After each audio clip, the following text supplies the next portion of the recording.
क्या बिना शादी के इंडिया में साथ रहना लीगल है? क्या लिव इन रिलेशनशिप इंडिया में लीगल है?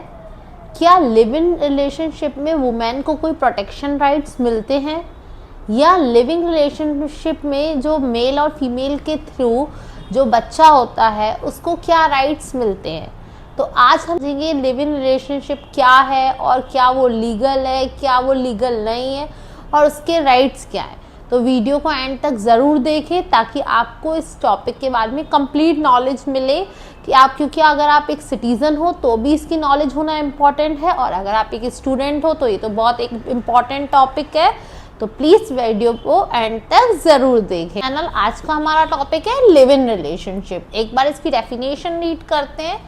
A live in relationship refers to an arrangement where two individuals, typically of opposite sexes, choose to live together in a long-term or short-term partnership that resembles a marriage, but without undergoing a formal marriage ceremony or obtaining legal marital status.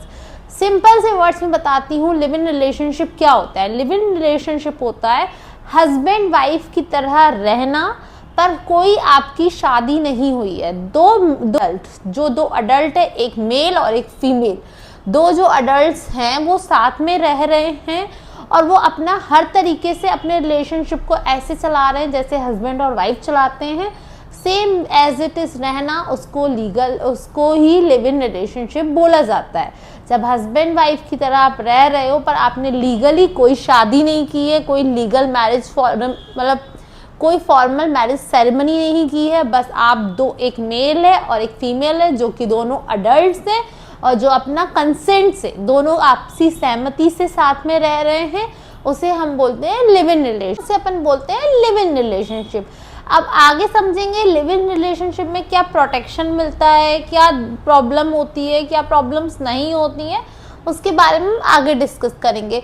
बहुत clear है, इस definition के through भी बोला गया है जहाँ पे टू इंडिविजुअल जो कि अपोजिट सेक्सेस के हैं, मतलब एक मेल है और फीमेल है जो कि लिविंग टुगेदर, जो साथ रहते हैं और चाहे वो लॉन्ग टर्म के लिए साथ रहे चाहे शॉर्ट टर्म के लिए साथ रहे, जो कि एक सेम रिजेंबल्स, बिल्कुल ऐसा कि जैसे एक मैरिड कपल रहता है, but without undergoing a formal marriage ceremony, मतलब पर रहते तो मैरिड कपल की तरह है लेकिन उन्होंने कोई भी शादी नहीं की है, और ऑब्टेनिंग लीगल मैरिटल स्टेटस, और बेसिकली उन्हें कोई लीगल मैरिटल स्टेटस नहीं मिला हुआ है। मतलब जब वो लिखेंगे तो खुद को मैरिड नहीं लिख सकते हैं, बट वो एक दूसरे के साथ रह रहे हैं। बहुत बार इंडिया में लोग साथ रहते हैं, क्यों? क्योंकि उनके बीच में एक अंडरस्टैंडिंग बनी रहे, वो एक दूसरे कंपैटिबल है नहीं है, ये सब जानने के लिए आगे कुछ प्रॉब्लम्स ना हो, इसीलिए वो पहले लिव इन रिलेशनशिप में रह के देखते हैं। रिलेशनशिप में क्या लिव इन रिलेशनशिप लीगल है इंडिया में? इसका आंसर है obviously yes. Live in relationship India में बिल्कुल लीगल है जब दो अडल्ट्स अपनी आपसी सहमति से साथ में रह रहे हैं, तो वो किसी भी तरीके से क्राइम नहीं माना जाता है, उसको लीगल माना जाता है। अब इसमें प्रोटेक्शन क्या मिलता है, वुमेन को प्रोटेक्शन क्या मिलती है जब कोई लिव इन रिलेशनशिप में है? तो ये तो समझ चुके हैं लिव इन रिलेशनशिप इंडिया में लीगल है, बट लीगल होने के बाद लिव इन रिलेशनशिप में क्या पूछा जाता है कि वुमेन्स के राइट्स क्या है लिव इन रिलेशनशिप में। तो सबसे पहला राइट है, पहले तो वुमेन के राइट्स कैसे डिसाइड किए जाते हैं, वो फैक्ट्स देख के डिसाइड किए जाते हैं। केस को पूरा स्टडी किया जाता है और फिर डिसाइड किया जाता है एविडेंस वगैरह देख के कि उनको क्या राइट्स मिलना चाहिए। सबसे पहला है, भले ही वो शादी नहीं कहलाती है लेकिन शादी की तरह अगर रह रहे हैं, मतलब एक कपल अगर शादी की तरह रह रहा है तो उनको कुछ प्रोटेक्शन मिलती है लिव इन रिलेशनशिप में। पहली प्रोटेक्शन क्या मिलती है?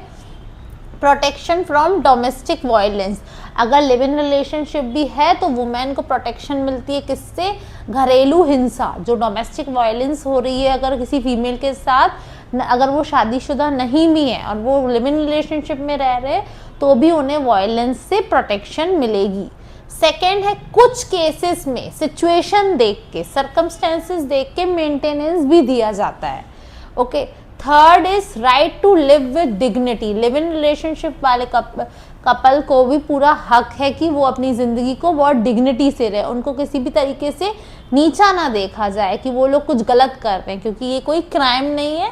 लिव इन रिलेशनशिप जो लीगल माना गया है वही को दो कपल फॉलो कर रहे हैं, वो भी अपने कंसेंट से। जो एक कपल फॉलो कर रहा है क्या कंसेंट से, तो उनको राइट है कि वो पूरी ज़िंदगी मतलब वो अपनी ज़िंदगी को डिग्निटी से जिए, उनको कहीं भी किसी भी जगह नीचा ना देखा जाए, ना उनके लिए कुछ डिस्क्रिमिनेशन हो, उनको भी इक्वल ट्रीटमेंट मिला जाए सोसाइटी में।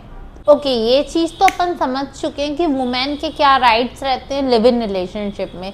वुमेन के बाद आते हैं बच्चे। बच्चों के क्या राइट्स होते हैं, बच्चे मतलब जो लिव इन रिलेशनशिप के दौरान बच्चा पैदा हुआ है उसके क्या राइट्स रहेंगे।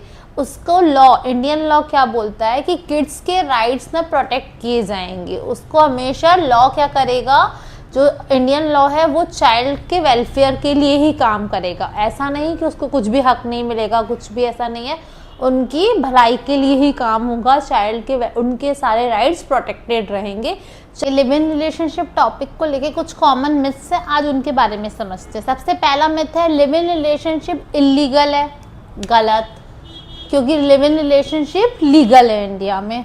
Next is live in relationship is automatically a marriage. Live in relationship directly marriage हो जाती है, नहीं। लिव इन रिलेशनशिप सिर्फ कपल का साथ रहना होता है, वो डायरेक्टली मैरिज नहीं कहलाती है। वुमेन डोंट हैव राइट्स, ये बोलना भी गलत है कि वुमेन के पास लिव इन रिलेशनशिप में कोई राइट्स नहीं होते हैं। सिचुएशन को देख के वुमेन को प्रोटेक्शन मिल सकती है। आई होप आपको ये टॉपिक क्लियर रहा हो। अगर आपको ये वीडियो हेल्पफुल लगी हो तो please like, share and subscribe to my YouTube channel.